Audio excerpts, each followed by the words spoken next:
یہ ہے شمالی کشمیر کے بانڈی پورہ ضلع کا پہاڑی علاقہ ترکپورہ۔ علاقے کو ضلع صدر مقام سے جوڑنے والی سڑک کو ایک مقامی باشندے نے کھدائی اور پتھر رکھ کر رکاوٹیں حائل کر دی۔ سڑک پر رکاوٹیں حائل ہونے کے سبب قریباً 50 گھروں پر مشتمل ترک محلہ کے باشندوں کو شدید مشکلات کا سامنا کرنا پڑ رہا ہے۔ مطالبہ ہے جناب، یہ روڈ 9 مہینے سے بند ہے۔ ہم ڈی سی صاحب کے پاس بھی گئے تھے، تحصیلدار صاحب کے پاس بھی، کسی نے ہماری کوئی سنائی نہیں دی ہے۔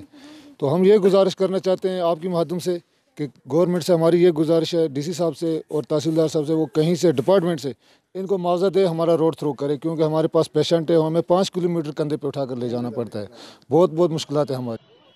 سڑک کو آمد و رفت کے لیے بند کرنے والے شخص کا دعویٰ ہے کہ 17 برس قبل اس کی زمین کو سڑک کی کشادگی کے لیے استعمال میں لایا گیا تھا، جس کا آج تک اسے معاوضہ فراہم نہیں کیا گیا۔ تاہم محکمہ تعمیرات عامہ کے مطابق لوگوں نے از خود زمین وقف کی تھی، جس کے لیے انہیں معاوضہ فراہم نہیں کیا جا سکتا۔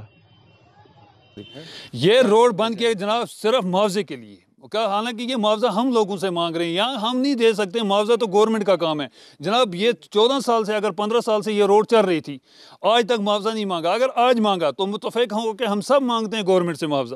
ہمیں اتنی زیادہ مشکلات ہے جناب، اتنی زیادہ مشکلات ہے جس کا کوئی کہنا نہیں ہے۔ ہم اپنی مشکلات بالکل اللہ کے سامنے حاضر کر سکتے ہیں، باقی کسی کے سامنے نہیں۔ اتنی زیادہ مشکلات ہماری، کیونکہ ہمارے سی اے پیشنٹ ہیں یہاں پہ، جو کہ اس کو اٹھا کے اس کے لیے آکسیجن لانا پڑتا ہے، 5 بندے لگتے ہیں اس کو آکسیجن لینے کے لیے۔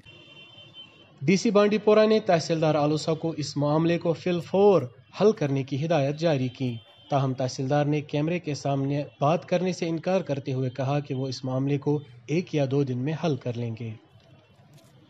ای ٹی بھارت کے لیے بانڈی پورہ سے اعجاز نازکی کی رپورٹ۔